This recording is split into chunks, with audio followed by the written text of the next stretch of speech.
Welcome to Nicole's Notes, a study guide for everyday life and beyond. I'm Nicole Zeller. Every episode, we dig into what matters: politics, relationships, culture, the absurdities that make being human so damn complicated. No apologies and no simplified answers. Just clear thinking about messy things. Let's go.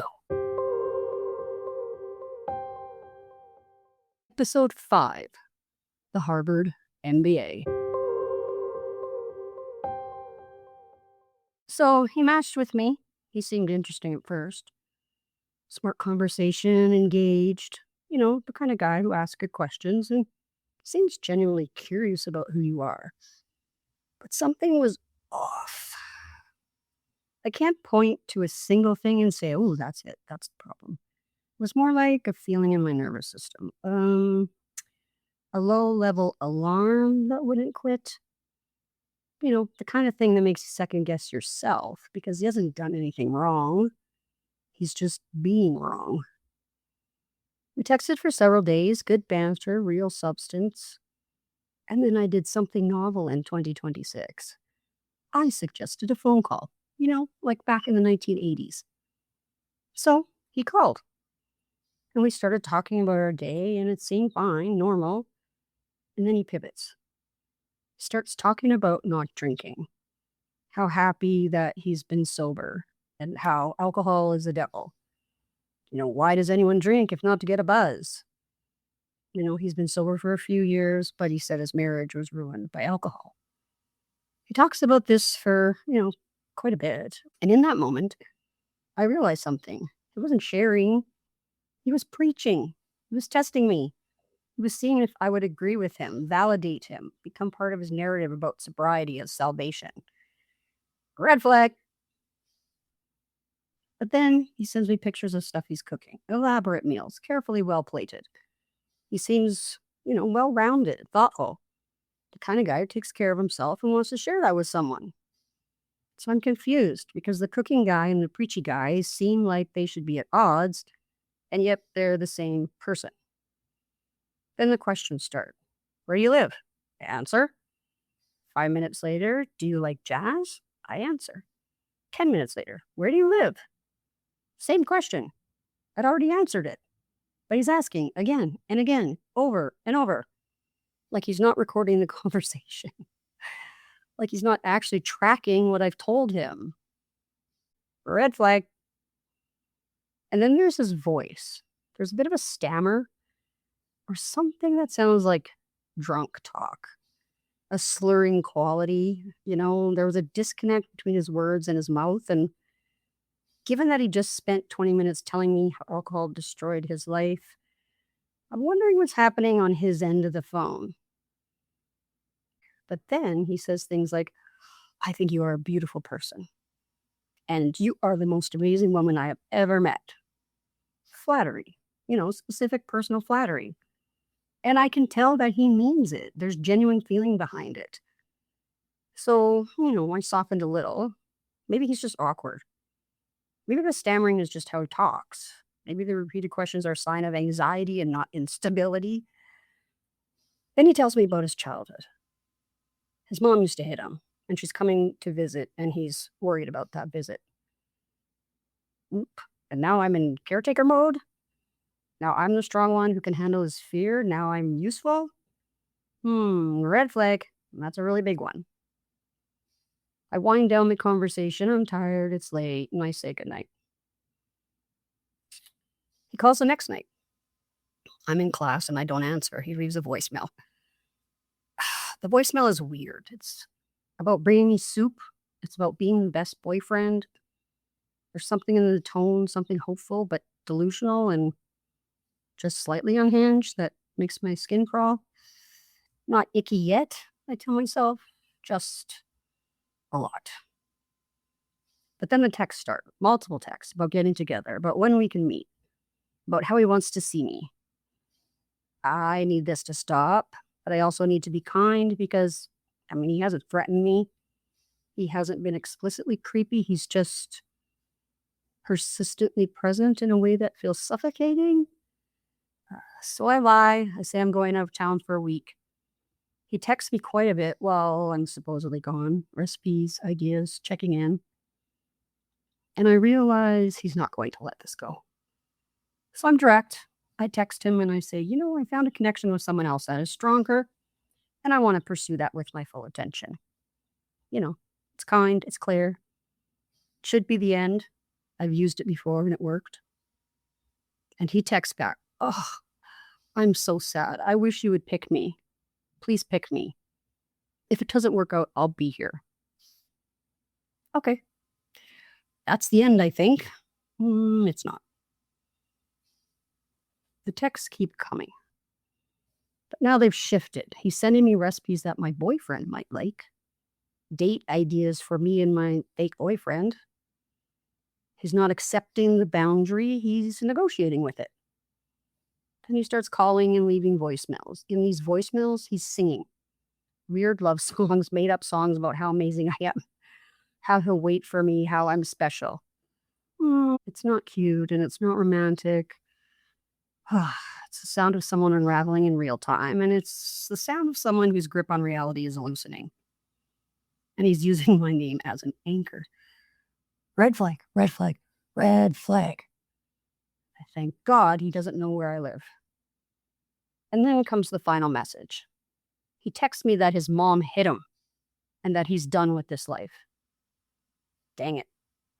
I'm done. I can't do this. I'm not angry. I'm not mean. I'm just done, because I am not equipped to be a suicide prevention hotline for a man I've never met who decided I was his soulmate after 3 days of texting and 1 phone call. I, of course, had to do the block button. But here's the thing that keeps coming back to me. The very first red flag. The one I should have named out loud from the beginning. Early in the texting, he tells me he has an MBA from Harvard. It's a credential and it's impressive. It's the kind of thing that makes you think, okay, this guy has shit together. Okay, I'm interested. So I ask him to send me a picture of his degree, just a verification, just a, hey, cool, let me see that. And he says, oh, it's in a box somewhere. I don't like to brag about that. Think. That's the moment. That's the actual first red flag. Not the repeated questions, not the stammering, not the love songs, that moment. Because here's what I know about people with legitimate Harvard MBAs. They don't hide them in boxes. They certainly don't avoid talking about them out of modesty. Modesty about a Harvard degree is not a thing. Harvard graduates are proud, and they will mention it. They reference it. They absolutely have a picture of their diploma somewhere accessible. So he lied about his degree because he needed me to think he was something he's not. He invented a credential because his actual self wasn't enough. Once I knew he'd lied about that, I should have known. This man is constructing a version of himself for me. Everything else is built on that foundation of fiction. The sobriety story may be real, maybe performed for my approval. The cooking, I don't know, maybe real. Maybe curated content for the image he's building. The compliments, real emotion, but I think real pathological emotion. The kind that attaches to the nearest available woman and calls it love. The trauma about his mom. I mean, real pain, but pain he's using to create intimacy before he's earned it. So the questions he kept asking, I don't know, not forgetfulness, testing, seeing if I'd change my story, seeing if I was consistent, seeing if I was the person he decided I was. So what does off mean? I want to talk about that initial feeling, that sense that something wasn't right, even though I couldn't articulate what. Honestly, that's your nervous system working. That's your body catching something your mind hasn't processed yet. That's the cumulative weight of small inconsistencies, minor weirdnesses, and genuine danger signals that haven't quite cohered into a narrative yet. And I almost talked myself out of it. I almost said, well, I mean, he seems nice. He sends me pictures of food. He compliments me. He has a good job. He's successful. Maybe I'm being too harsh. Maybe I should give him a chance. But off is enough. Off is valid. off is your superpower if you listen to it. Because the guy who lies about Harvard, who repeats questions like a malfunctioning AI, who stammers in a way that sounds drunk, who obsesses over a woman he's never met, who sings love songs and voicemails, who threatens suicide when rejected, that guy is not going to be a good person to date. And he's not going to be a good partner. He's not going to be stable. He is not going to respect my boundaries, and he's going to interpret my kindness as investment in a relationship that exists only in his head. When he texted that his mom hit him and he's done with this life, I didn't call the crisis hotline for him. I didn't text back with sympathy, and I didn't offer support. I just blocked him. And I want to be clear about why. It's because I am not responsible for his mental health, because I have not agreed to be his emotional support system, because he is a stranger who decided I was his soulmate after one phone call.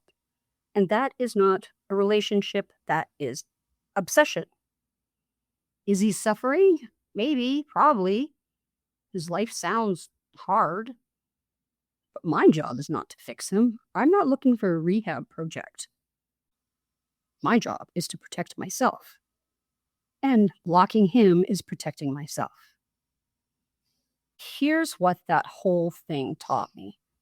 Trust the off feeling immediately. Don't wait for it to clarify itself, and don't wait for him to do something explicitly wrong.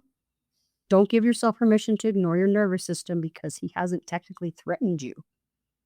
The Harvard MBA lie was the data point I needed. Everything else was just confirmation. And when a man constructs a false credential to impress you, when he repeats questions like he's not listening, when he obsesses over you before he knows you, when he uses trauma as currency to buy your emotional investment, that is not a person who is capable of healthy relationships. That is a person who is deeply unwell. And the most generous thing I can do for both of us is to recognize that and step back. All the way back. The block was necessary. The block was kind. The block was me choosing myself.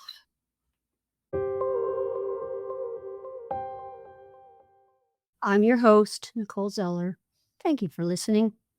And remember, stay fierce. The world will adjust.